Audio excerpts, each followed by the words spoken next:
Good evening प्यारे बच्चों, मैं कदा सिक्किम पे आप सभी का स्वागत है। बच्चों आज हम कक्षा 10 की प्रश्नावली 5.2 के बारे में अध्ययन करेंगे। तो सभी को बच्चों बोर्ड की तरफ ध्यान रखना है। तो चलो हम क्लास को स्टार्ट करते हैं। प्रथम पद ए और सार्वअंतर डी वाली एक एपी का एनवा पद एन बराबर ए प्लस एन माइनस डी है। कोई आपको समांतर श्रेणी दे के रखेंगे और आपसे पूछा जाएगा कि इसका 10वां पद, इसका nवां पद निकालो, मतलब 10वां पद निकालो, 11वां पद निकालो, 1000वां पद निकालो। तो कैसे निकालेंगे उसके बारे में क्या है, हमने 5.1 में तो हमने पढ़ा था। जैसे हमें प्रथम पद निकालना है, अंतिम पद निकालना। अब इसमें निकालना हमें एनवा पद या अंतिम पद निकालना है। जैसे मान लो हमें कोई समांतर श्रेणी दे रखी है, A1, A2, A3, A4, dot dot ऐसे चलेंगे, लास्ट में आएगा AN। ये हमें कोई एपी दे रखी है। क्या दे रखी है? एपी। ठीक है, एपी दे रखी है। आपसे क्या पूछा जाएगा कि आप हमें कौन सा बताओ, एपी आपको दे रखी है, ऐसी कोई समांतर श्रेणी आपको दे दी और आपसे अंतिम पद देके यहां देखिए लिख दिया। आपको क्या लिखेगा? जैसे मान लो का 10वां पद निकालो, 10वां पद ज्ञात कीजिए। ऐसे मान लो कि एपी दे रखी, एपी इसी प्रकार की होती है, A1, A2, A3। आप आपसे क्या पूछा गया है कि 10वां पद ज्ञात कीजिए। कौन सा पद निकालना है? 10वां। जो 10वां, जब भी बच्चों ऐसा लिखा रहेगा 10वां पद निकालना है, तो ये हमेशा किसका मान होता है? एन का मान होता है। किसका मान होता है? एन का मान। और यहां हमें पता है जो पहला पद होता है वो किसका मान होता है? ए का। जो A1 है हमारा किसका मान? ए का। और हम डी निकालते हैं। क्या निकालते? डी। सार्वंत निकालते दूसरे पद में से पहले पद को क्या करते? घटाते हैं, मतलब A2 माइनस क्या करेंगे? A1। तो हमारा क्या आ जाएगा? सार्वंतर आ जाएगा। और प्रथम पद हमारा क्या होता है? ए होता है। और आपसे पूछा गया कि 10वां पद ज्ञात करो। इसका मतलब जो एन का मान दे रखा है। ठीक है, अब आपसे ये पूछ दे कि कई, अब ये तो हमें पता चल गया कि एन का मान कब होगा, जब 10वां वा का लगा कोई पद दे रखा लगा 10वां। वा का मतलब होता है 10वां पद, मतलब कौन सा पद है, तो उसका लिखेंगे एन। एन वाला दे रखा, एन का मान है वो 10वां पद है। इसने फिक्स कर दिया कि उसमें कितने पद है? 10 पद है। फिक्स कर दिया कि 10वां पद निकालना, तो वो 10वां पद का ही मतलब क्या होता है? एन का मान दे रखा है। तो इसमें आपको प्रॉब्लम नहीं होगी कि एन का मान क्या होगा। अब जैसे आपसे अलग दे दे, कोई सारणी दे, देखो ये दे रखा, जैसे कोई एपी दे रखी है आपको, ठीक है, दो, ठीक है, ऐसे, और आपको दे रखा है अंतिम पद, दे दे मान लो कोई दे दे 30 है, अंतिम पद 30 है। तो क्या करेगा? अंतिम पद 30 है तो इसका क्या है? किस, इसका क्या है? अंतिम पद क्या है? 30 है। मैंने ये इतना ही लिखा है, आगे जो भी लिखेगा वो क्वेश्चन में देख लेंगे। इस अंतिम पद का मतलब होता है बच्चों कि इस श्रेणी का जो अंतिम पद है वो 30 है। तो आपको ये बताना है कि इसका अंतिम पद अगर 30 है तो इस एपी के अंदर कुल कितने पद है, एन का मान निकालना है। जब आपको अंतिम पद देकर रखेगा तो वो आपसे क्या पूछेगा? एन का मान पूछेगा। क्या पूछेगा? एन का। जो अंतिम पद का मतलब होता है ए एन। या तो आपको एन से लिखेगा या फिर किससे? एल से। या तो आप एन से लिख सकते हो अंतिम पद को, या फिर एल से। इसका मतलब क्या होगा? 30। इसका मतलब अंतिम पद देके रखेगा वो आपको एन का मान देके रखेगा या फिर एल का मान। ये दोनों क्या है? अंतिम पद बोलते हैं। क्या हो गया? अंतिम पद है। या तो एन देके रखेगा या एल, ये दोनों क्या है? अंतिम पद है। तो जो अंतिम पद का नाम देगा तो आपको जो सूत्र में देखो ये लिखा हुआ है, इसका मान देके रखेगा। अंतिम पद तो देके रखेगा तो इस एन का मान देके रखेगा। और आपको देखा 10वां पद, तो 10वां पद देके रखेगा तो ये किसका मान रहेगा? इस एन का मान रहेगा। तो आपको ये किसी में पहचान पाओगे कि अंतिम पद रहेगा तो हमें क्या लेना है, और 10वां पद है या कोई एनवा पद है तो वो हमें एन का मान दे रखा है। क्या दे रखा है? एन का मान दे रखा है। तो आप अच्छे से क्वेश्चन लिखा रहेगा, आप उसको पहचान पाएंगे कि क्या। अब जो ये एन आया है, जो ये समीकरण हमारे पास आया, ये सूत्र आया कैसे है, ये निकला कैसे, इसके बारे में हम पढ़ेंगे। तो एक बार आप इसका यहां तक स्क्रीनशॉट लेंगे कि आपको पता चल जाएगा कि कैसे करना है। तो चलो अब हम देखते हैं कि एन वाला आया कैसे है। तो देखो,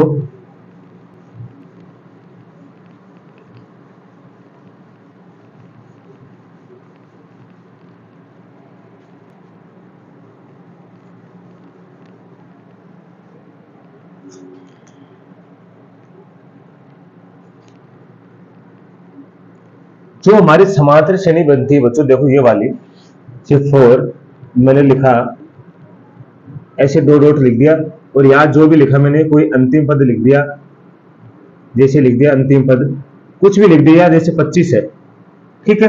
अब ये जैसे सारणी बनी है, आपको एक बात है कि ये प्रथम पद होता है ए का मान 2 है, डी निकालते हैं तो क्या निकालते हैं, दूसरे पद में से पहला पद घटाते हैं, 4 - 2 तो कितना आता है 2। इसका मतलब ए का मान 2 और डी का मान 2। अब देखो ये जो हमारी श्रेणी बनती है वो हमेशा किससे बनती है, प्रथम पद और अंतिम पद को जोड़ने से हमारे समांतर श्रेणी बनती है, मतलब एपी बनती है। इसका मतलब आप समझेगा, जैसे मान लो पहला पद निकालना है A1, हमने A1 निकाला, पहला पद कितना है 2, क्या है 2 है, तो जो हमारा ये A1 ही तो होता है, A1, ये A2, ये A3 होता है, जो हमारा A1 आया है वो कितना है 2 है। अब जैसे मुझे को A2 निकालना है, मेरे को क्या निकालना है A2 निकालूंगा तो इसका मतलब मेरे को क्या करना पड़ेगा, A2 निकालूंगा ये वाला, तो इसका मतलब 2 तो था, इसमें मैंने क्या काम किया है, D को जोड़ दिया है। सार्वंतर, अगर मैंने क्या किया, प्रथम पद में अगर अंतिम सार्वंतर जोड़ता हूं तो मेरे पास दूसरा पद मिलता है नहीं मिलता है, इसका मतलब आपको A + D करोगे, A + D करोगे तो आपके पास कौन सा पद मिलेगा, कौन सा मतलब 2 + 2, क्या दूसरा पद मिल रहा है कि नहीं मिल रहा है, दूसरा पद मिला कि नहीं मिला। ऐसे जैसे हम क्या निकालना, मेरे को तीसरा पद निकालना है, तो इसका मतलब क्या होगा, डी जोड़ा हमने, अब की बार क्या करेंगे, फिर डी जोड़ेंगे, डी + डी तो कितना होगा, A + 2D हो गया। इसका मतलब हमें तीसरा पद निकालना है तो फिर डी जोड़ना पड़ेगा उसमें, ये हर पद में क्या हो रहा है, सार्वंतर जुड़ के चलेगा, तभी तो हम तीसरा पद निकालेंगे। अब देखो यहां से हमारा A का मान 2 है, या 2 है, और D का मान कितना 2, तो 2 + 4 तो कितना आ रहा है 6। इसका मतलब हमारा जो तीसरा पद वो कितना आ रहा है 6 आ रहा है। अब आपको समझ में आया कि जो भी पद निकलता है, प्रथम पद, दूसरा पद, तीसरा पद, हमेशा किसके माध्यम से निकलता है, ए और डी का योग करने पे, मतलब प्रथम पद और सार्वंतर को जोड़ने पे हमें क्या मिलती है, एपी मिलती है। अब जैसे जैसे मानो हमने लिखा एपी लिखा, ठीक है, तो एपी क्या, A1, A2, A3, A4 dot dot ऐसे चलती जाएगी, और लास्ट में कोई पद आएगा वो कैसे आएगा, ये पद निकला कैसे, वो सूत्र हमारा ये वाला AN A + N - 1D आया कैसे है।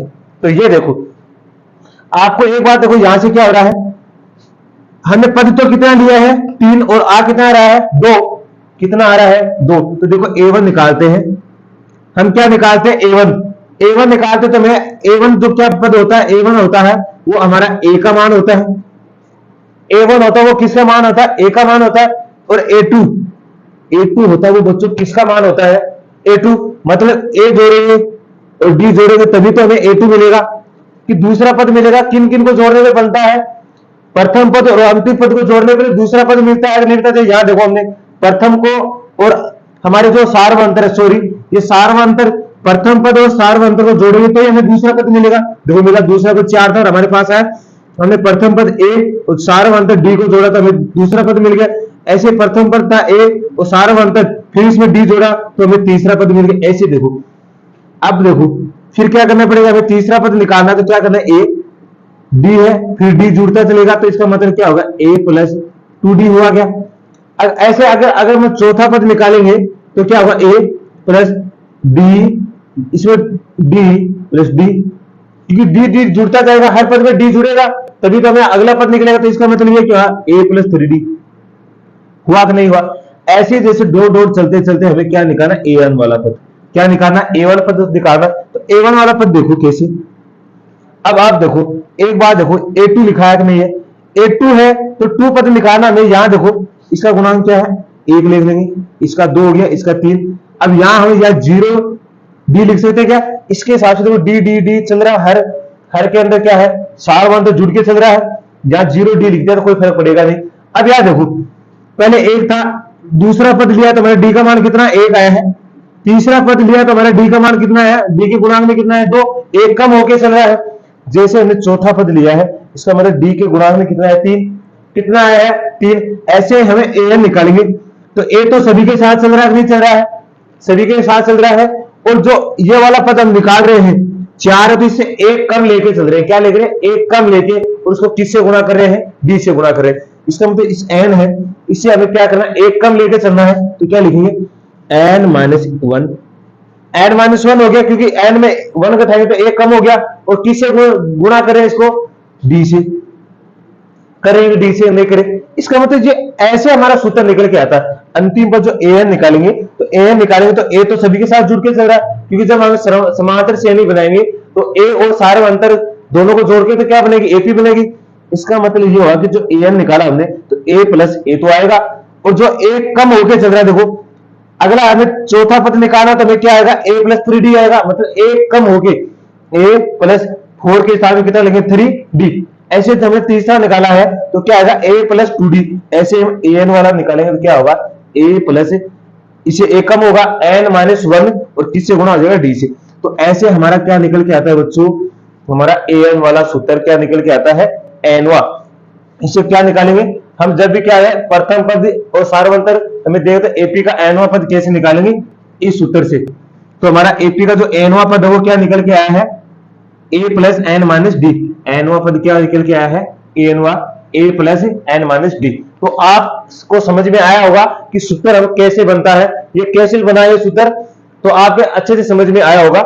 हमारा जो ये पद होता है ये ऐसे निकलते हैं, ये तो अभी हमने निकाला है ये वाला, ये क्या जो होता है, ये समांतर एपी का क्या होता है, व्यापक समीकरण होता है, जो मैंने आपको समझाया था, व्यापक समीकरण होते हैं, व्यापक रूप होता है, क्या होता है, व्यापक रूप भी होता है या समीकरण होते हैं। तो ऐसे इन समीकरणों की हमें आवश्यकता भी पड़ेगी, जब आगे हम करेंगे तो आपको जहां तक अच्छे से समझ में आया होगा, तो आप इसका स्क्रीनशॉट लेंगे एक बार। बच्चों इसी सूत्र का हमारे प्रयोग इस 5.2 में इसी सूत्र का प्रयोग करके चलेंगे पूरी प्रश्नावली के अंदर। ये सूत्र हमारे लिए सबसे इंपॉर्टेंट है, तो आपको इसको याद रखना है। अब याद रखने की आवश्यकता भी नहीं पड़ेगी, तो रटने की आवश्यकता नहीं पड़ेगी, अब आप निकाल भी सकते हो। अगर आपको प्रॉब्लम आएगी तो इसके माध्यम से आप क्या कर सकते हो, इस सूत्र को निकाल भी सकते हो। तो चलो अब आगे स्टार्ट करते हैं, एक बार आप स्क्रीनशॉट ले लीजिए इसका। तो चलो बच्चों अब हम उदाहरण से शुरू करते हैं, और जो सूत्र हमने लिखा वो कहां कहां काम आएगा उसको देखना है। अब देखो हमारे पास एपी लिखी हुई है, 2 7 12 2 डॉट का 10वां पद ज्ञात कीजिए। 10वां पद ज्ञात करना है, कौन सा पद ज्ञात करना है, 10वां पद। इसका मतलब आपको ए एन निकालना है बच्चों, क्या निकालना है, ए एन निकालना है, 10वां पद निकालना है। 10वां पद ज्ञात कीजिए, ए एन निकालना है, और एन 10वां पद, यहां में एन का मान कितना दे रखा है, 10। कितना दे रखा है, 10वां पद। मैंने बोला था वह लगा रहेगा, तो याद रखना वो एन का मान दे रखा है, 10वां पद। तो आपको 10वां पद दे रखा है, एन का मान दे रखा है। यहां से देखो हमारे पास ए का मान है, जो प्रथम पद क्या आता है 2, सार्वंतर निकालते हैं बच्चों हम बी का मान, तो दूसरे पद में से क्या करते हैं, पहला पद उठाते हैं, मतलब 7 माइनस 2, तो कितना आ जाएगा 5। दूसरे पद में से पहला पद, आप अगले वाले से निकालोगे तो भी हमारे पास कितना आएगा, 5 ही आएगा। तो हमें देखो, तो यहां हमें पता कि ए एन बराबर होता है a plus n minus one into d. यहां से हमें क्या निकालना, ए एन, तो यहाँ ए एन है, एन का मान कितना, यहां देखेंगे 10, ए का मान कितना 2, एन का मान 10 माइनस 1 गुणा में 5। ठीक है, यहां से निकालेंगे 2 प्लस ये कितना, 10 में से 1 गया, कितना हो गया 9 गुणा 5, तो यहां हो गया 2 प्लस 9 पंजो 45, तो क्या होगा 47। तो इसका मतलब जो ए एनवा पद हमारा 10वां पद क्या होगा, 10वां पद कौन सा होगा हमारा, तो क्या लिखेंगे, एपी का 10वां पद 47 होगा। क्या लिखेंगे, जो एपी का, इसने बोला 10वां पद ज्ञात कीजिए, तो जो एपी का वो 10वां पद हमारा क्या आया है, 10वां पद कौन सा आया, 47।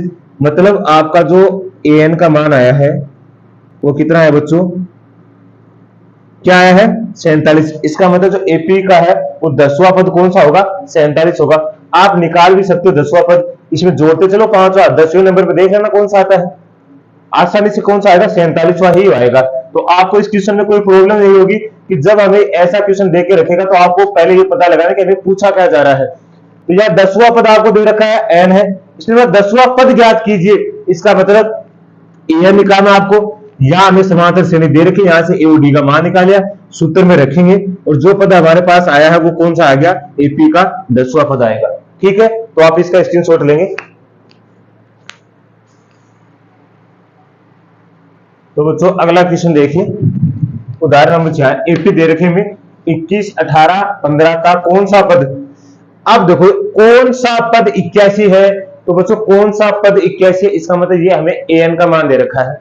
कौन सा पद 81 होगा, इसका मतलब हमें किसका दे रखा है, an का मान दे रखा है। साथ क्या, साथ ही क्या आप एपी का कोई पद शून्य है, आपको ये भी बताना है कि क्या एपी जो समांतर श्रेणी इसका कोई पद शून्य है क्या, कोई पद शून्य है क्या, इसका मतलब जो हमें एन का मान क्या दे रखा है, 0।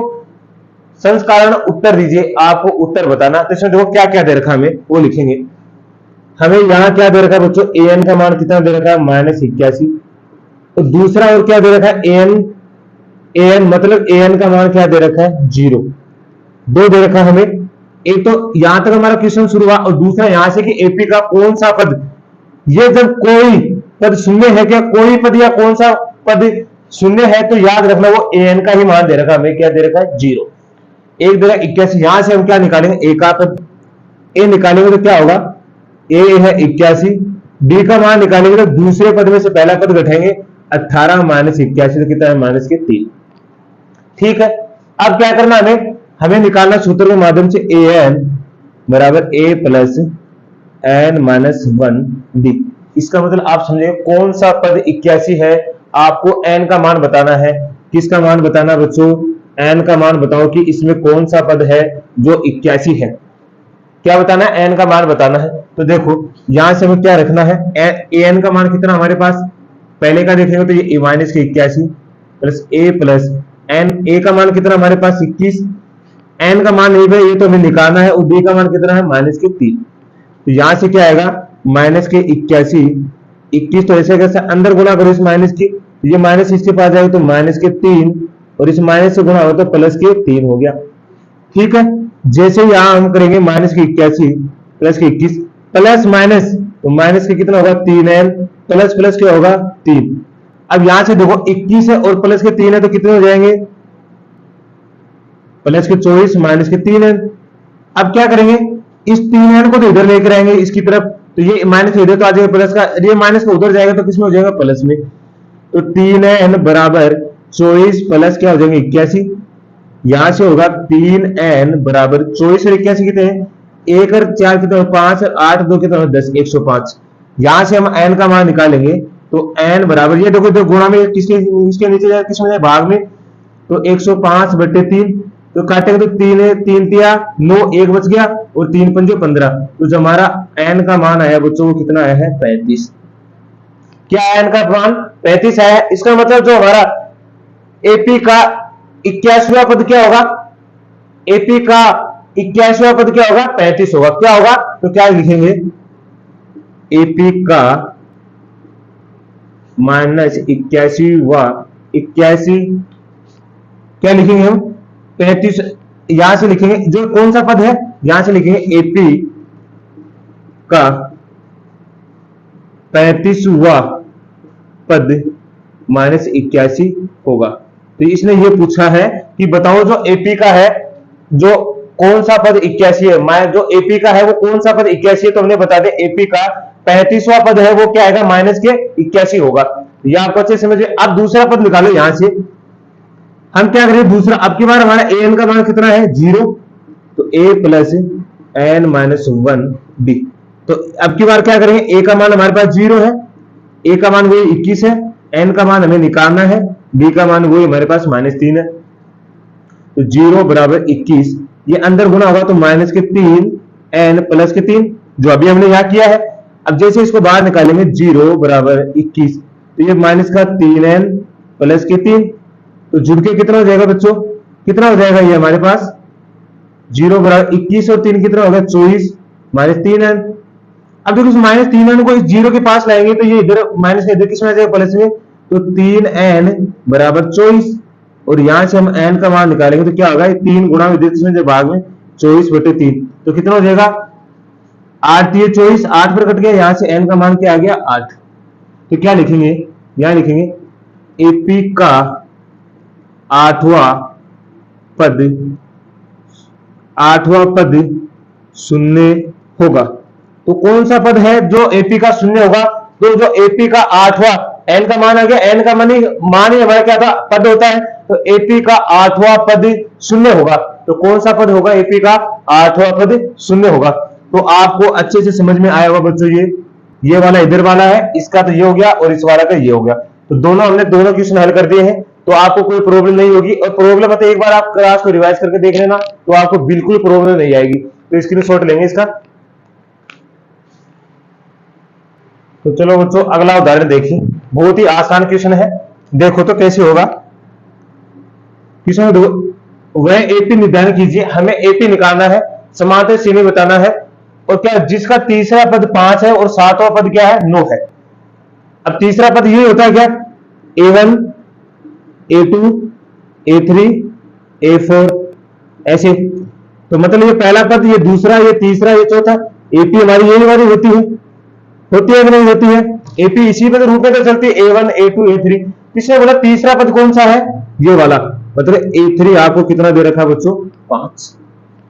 अब अगला क्या देगा? 5 7वां पद, तो 7वां निकालेंगे, इसका मतलब क्या होगा? 5 6 7 2 2। इसका मतलब आपको जो 7वां पद दे रखा है, एक कितना दे रखा है? 9। तो 7वां पद है वो कितना हो गया? 9। ये हमारा 7वां पद हो गया, 9 हो गया। अब यहां से हमें क्या करना है? क्या करना बच्चों? यहां से हमें 2 समीकरण प्राप्त होंगे, उसके माध्यम से हमें ए और डी का मान निकालेंगे और फिर हमारी एपी हो जाएगी। तो यहां देखो, मैंने आपको बताया था जब A1 होता है तो हमारा ए आता है, A2 होता है तो क्या हमारा ए प्लस डी आता है, A3 होता है तो क्या होता है? हमारा ए प्लस 2d आता है। आता है नहीं आता? इसका मतलब A3 है। और A7 होगा ऐसे ही, यदि A7 होगा तो हमारा क्या आएगा? A plus 6d। क्या आएगा? A प्लस 6d आएगा। तो ऐसे क्या करेंगे, हमें यहां से इसके स्थान पे तीसरा पद देखेंगे तो क्या होगा? A plus 2d। 7वां पद देखेंगे A प्लस 6d। तो इसके बाद में देखो क्या करेंगे हम, आपको ये समझ में आया कि ये कैसे लिखा जाएगा? अब देखो इसको, तो हम क्या लिखेंगे? जो A यहां से होगा, इसका मान होगा A प्लस 2d बराबर कितना हो गया? 5। ये हुआ कि नहीं हुआ? तो समीकरण नंबर 1 देखें, ये देखो A7 है, इसको क्या लिख सकते हैं हम? A प्लस 6d बराबर कितना होगा? 9। 9 होगा कि नहीं होगा? ये समीकरण नंबर 2। तो मैंने आपको समझाया कि ऐसे कैसे निकलता है, तो आपको अच्छे से समझ में आएगा इसको कैसे लिखते हैं। A7 है तो आपको एक पद कम करके, क्योंकि A7 किससे बनता है? जो 7वां पद बनेगा, तो इसका मतलब A प्लस, इसमें d जुड़ के बनेगा, 6d से तो बनेगा 7वां पद, बनेगा नहीं बनेगा? इस मतलब जो पहला पद मिलता है वो A, दूसरा पद मिलता है वो A प्लस डी से मिलता है, और फिर अगर तीसरा पद बनेगा तो A डी से बनेगा, चौथा पद बनेगा तो A plus d plus D, ऐसे जुड़ता हुआ चलेगा, ऐसे बनते जाएंगे। तो हमारा ये बना। अब यहां से क्या करना है? हमें समीकरण को हल करना है। तो क्या लिखेंगे? अब देखो, समीकरण 1 और 2 को क्या करेंगे? घटाने पर। क्या करेंगे? घटाने पर। क्या करना है? घटाने पर। तो देखो, ये माइनस, प्लस का निशान है उसको माइनस बना दो, ये प्लस का है ना A, ये भी माइनस और ये माइनस। देखो, ये माइनस का A है, ये प्लस का A, तो ये दोनों तो कैंसिल हो गया। ये माइनस के 6d है, प्लस के 2d है, तो कितना बचेगा? माइनस के 4d। ये माइनस के 9 हो गया और ये प्लस का 5 हो गया, तो कितना बचेगा? माइनस के 4। देखो यहां से क्या आएगा? माइनस माइनस क्या होगा? प्लस। यहां से d का मान निकालेंगे, d इधर गुणा में, तो इधर किस में जाएगा? 4 इधर गुणा में, इस भाग में, तो 4/4 कैंसिल हो गया, तो कितना हो गया? 1। तो d का मान हमारे पास क्या आ गया? 1। अब d का मान आप किसी समीकरण 1 में रख दो या 2 में, यहां से हमारा क्या मान आ जाएगा? a का मान आ जाएगा। तो क्या करेंगे? समीकरण 1 में d बराबर 1 रखने पर, तो यहां से रखो तो क्या आएगा? a प्लस 2 गुणा 1 बराबर 5। तो यहां से आएगा a प्लस 2 बराबर 5। ये प्लस का इधर जाएगा माइनस का, तो a बराबर 5 माइनस 2, तो क्या आएगा? a बराबर 3। अब हमारे पास a का मान आ गया है और d का मान आ गया, तो AP अब आसानी से निकाल सकते हैं। तो AP निकालेंगे तो यहां से हमारी AP होगी, तो क्या होगी? यहां लिख देते हैं, जैसे हम AP इसको इसके अंदर बंद कर देते हैं। AP निकालना चाहिए तो आप निकालोगे AP यहां से। तो देखो, प्रथम पद हमारा क्या है? 3 है, तो पहला 3। अब जैसे दूसरा पद निकालेंगे, दूसरा पद निकाल रहे हैं यहां से, तो A2 है तो A प्लस डी होगा, तो डी का A का मान कितना? 3, और D का मान कितना हमारे पास? 1। तो A प्लस कितना होगा? 3 प्लस ए कितना होगा 4। अगला हमें तीसरा पद निकालना है, कौन सा तीसरा पद, तो यहाँ देखो ए और 2 में डी जुड़ा, डी प्लस डी, इसका मतलब 3 1 हो गया, और इसमें 4 में कितना जोड़ देंगे 3, ऐसे जोड़ो। देखो डी हमें क्या निकालना है, ए3 निकालना है, तो क्या होगा ए प्लस डी प्लस डी, तीसरा तो यहाँ ए का मान 1 है, 3 प्लस 3, 3 3 6 रे कितना हो गया 7। ऐसे हमें आगे फिर क्या करेंगे, डी जोड़ते जाएंगे। अब डी तो जोड़ता है, आगे फिर हम क्या जोड़ेंगे, अब चल रहा है हमारा ये हो गया ए प्लस 3 4 7। अब आपको पता चल गया क्या क्या जुड़ के चल रहा है, फिर हम वापिस जोड़ेंगे तो क्या हो जाएगा, फिर अगला पद क्या आएगा हमारे पास, डी डी जुड़ता हुआ चलेगा ना। क्या कहीं हमने गलती तो नहीं कर दी है,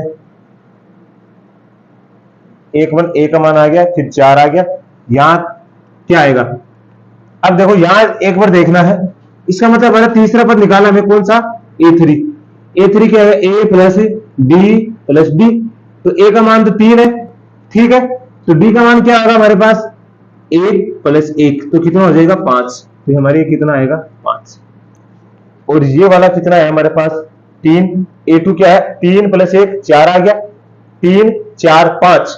अब हम क्या निकालना है, ए4 निकालना है, ए4 निकालना तो a plus d plus d plus d, मतलब 3 में डी जुड़ेगा, तो यहां होगा 3 1 प्लस 1 प्लस 1, 3 1 2 3, 3 और 3 कितना हो गया 6।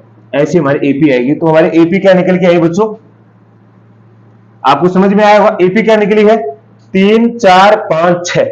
ऐसे हमारे एपी चलती जाए तो हमारे एपी आई वो क्या आएगी है ये वाली, आगे डॉट डॉट ऐसी चलती जाएगी, ठीक है। तो आपको इस ट्यूशन में कोई प्रॉब्लम नहीं होगी, मैंने आपको अच्छे से समझा दिया कि कब आपको ए3 होगा तो कौन सा पद होगा। ए3 देखो 5वां दे रखा है, ए7 हमें 9वां दे रखा है। अब ए3 को हम क्या लिख सकते हैं, ए प्लस 2डी बराबर 5, ए7 को क्या लिख सकते हैं, ए प्लस 6डी बराबर 9। मैंने आपको बताया कि कैसे होगा, ए7 दे रखा है, इसका मतलब एक पद कम लेना, आपको ए प्लस 6डी दे देना है और उसके बराबर रखेंगे। यहां से हम हल किया, हल करने के बाद हमारे पास डी और ए का मान आ गया और ए और डी का मान आ जाएगा, तो उसके बाद उन समानता श्रेणी तो बनाना आसान है। तो आप इसका स्क्रीनशॉट लेंगे। चलो बच्चों अगला उदाहरण नंबर देखिए 6।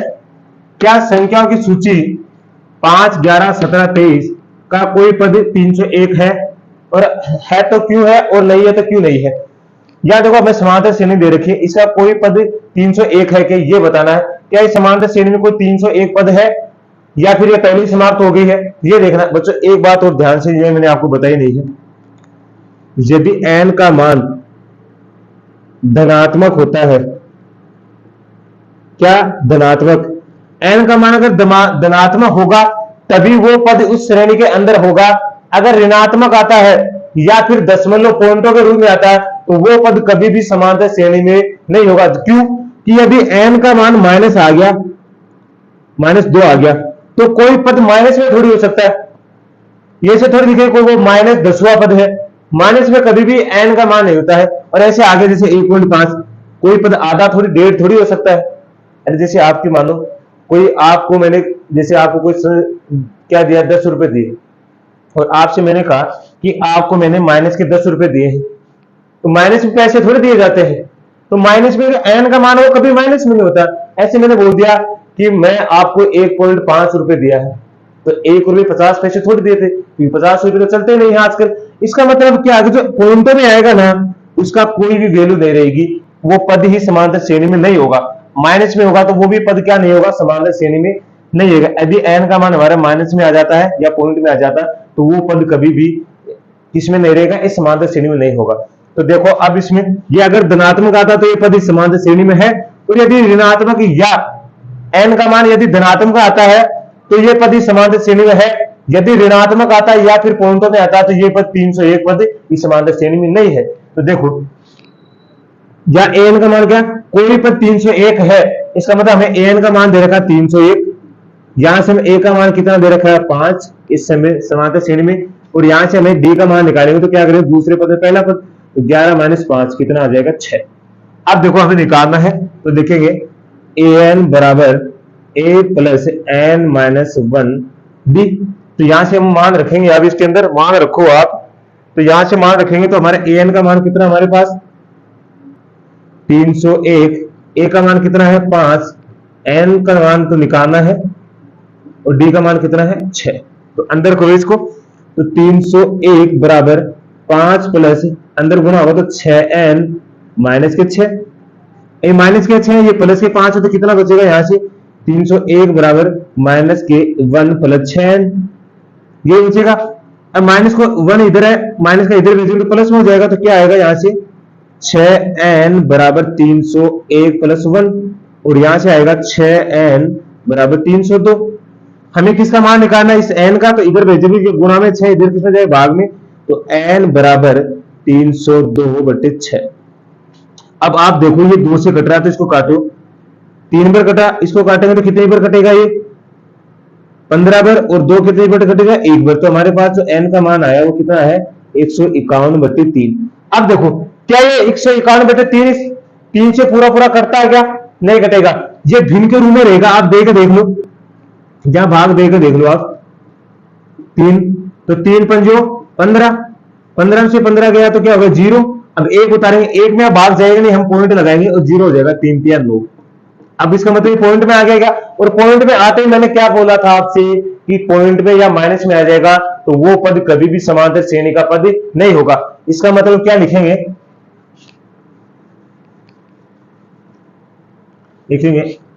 अतः एपी का कोई पद 301 नहीं है, क्योंकि यह पद धनात्मक नहीं है। क्या नहीं है, धनात्मक नहीं है। इसका मतलब जो एपी का है कोई भी पद ये कौन सा नहीं 301 पद नहीं है, क्योंकि पूर्णांक होना चाहिए। क्या ये पद धनात्मक नहीं है, या फिर हम लिख सकते हैं या पूर्णांक नहीं है। क्या नहीं है, पूर्णांक नहीं है, या तो धनात्मक पद नहीं है या फिर लिख सकते हैं पूर्णांक नहीं है। अगर ये पूर्णांक होता, धनात्मक होता तो निश्चित ये 301 की समांतर श्रेणी के अंदर होता, लेकिन हमारे पास तो क्या आ गया है पॉइंट में आया है, और पॉइंट में आया इसका मतलब ये समांतर श्रेणी के अंदर पद नहीं है। तो आपको अच्छे से समझ में आया होगा, इसका भी स्क्रीनशॉट लेंगे आप। तो चलो बच्चों अगला उदाहरण देखिए। उदाहरण में क्या लिखा है, 2 अंकों वाली कितनी संख्याएं 3 से विभाज्य होती हैं। इसका अर्थ समझिए आप कि किसने बोला गया कि ऐसी कितनी संख्याएं हैं जिसमें 3 का भाग जाता है और वो होनी चाहिए 2 अंकों की। तो आप देखो यहां से 3 3 6 3 3 9 3 4 12 3 2 15 3 4 18 3 7 21 3 8 24 3 9 27 3 31। 3 के पारी में आने वाली कौन सी संख्या है 2 अंकों की, देखो 12। इसका मतलब 3 से विभाजित होती है 15 18 21 24 27 और 30। अंतिम मतलब जो हमारी समांतर श्रेणी बनेगी एपी, क्या बनेगी 12 15 या फिर 18 2 2। जो अंतिम पद आएगा हमारा, जो अंतिम पद आएगा वो कौन सा 2 अंकों का जिसमें जाता, तो यहां देखो कौन सा पद है 99। देखो 99 पद है, तो 99 बाद 100 हो जाएगा, 100 होते ही कितना हो जाएगा, मतलब 100 होगा तो कितने अंकों का हो जाएगा 3 अंकों का, और हमें तो कितने अंकों की लेनी 2 अंकों की लेनी है। तो हमारा जो अंतिम पद होगा वो कितना होगा 99, जो 3 से विभाज्य होता है। इसका मतलब आप समझे क्या, हमें यहां से an का मान तो कितना दे रखा है 99 हो गया। हमें ये बताना है जो इस समांतर श्रेणी के अंदर है वो कितने पद हैं जो 3 से विभाज्य होते हैं। हमें पहला पद पता चल गया, दूसरा तीसरा हमने पता नहीं है, और अंतिम पद हमने पता कर लिया कि कौन सा 99 है। तो यहां से हमारा जो a का मान होगा वो कितना है 12, d का मान निकालेंगे तो क्या होगा 15 माइनस 12, दूसरे में से पहला घटाएंगे कितना होगा 3। अब निकालेंगे यहां से an बराबर a plus n minus 1 d। तो यहां से an का मान हमारे पास कितना है 99, a का मान कितना है 12 प्लस n माइनस 1 गुणा में d। यहां से आएगा 99, 12 प्लस अंदर गुणा करेंगे तो 3n माइनस के 3। यहां से आएगा 99, 12 में से 3 जाएंगे तो कितने बचेंगे बच्चों 9 प्लस 3n। अब इस 9 को इधर भेज दो, ये प्लस में इधर किसमें आएगा माइनस में, तो क्या हो जाएगा यहाँ से 3n बराबर 99 माइनस 9। यहां से आएगा 3n बराबर 90, और यहां से n का मान निकालते हैं 3, ये गुणा में इधर किसमें जाए भाग में, तो n बराबर 90/3। कितने से कट रहा है 3 3 9, तो जो n का मान हमारा आ रहा है वो कितना आ रहा है 30। तो इस समांतर श्रेणी में ऐसे कितने पद है जो 3 से विभाज्य होते हैं, तो 30 पद है। तो क्या लिखेंगे एपी में 30 पद होंगे जो 3 से विभाज्य होंगे। एपी में 30 पद होंगे, एपी में ऐसे लिख देंगे या ऐसे लिखेंगे, एपी में ऐसे यानी ऐसे 30 पद होंगे जो यहां लिखेंगे जो 3 से विभाज्य होंगे। तो एपी में ऐसे कितने पद होंगे जो 3 से विभाज्य होंगे? 30 पद ऐसे होंगे जो किससे विभाज्य होंगे? 3 से विभाज्य होंगे। तो बच्चों आज के लिए हम इतना ही करेंगे। तो सभी को मैथ अड्डा सिंह की तरफ से धन्यवाद। जय हिंद प्यारे बच्चों।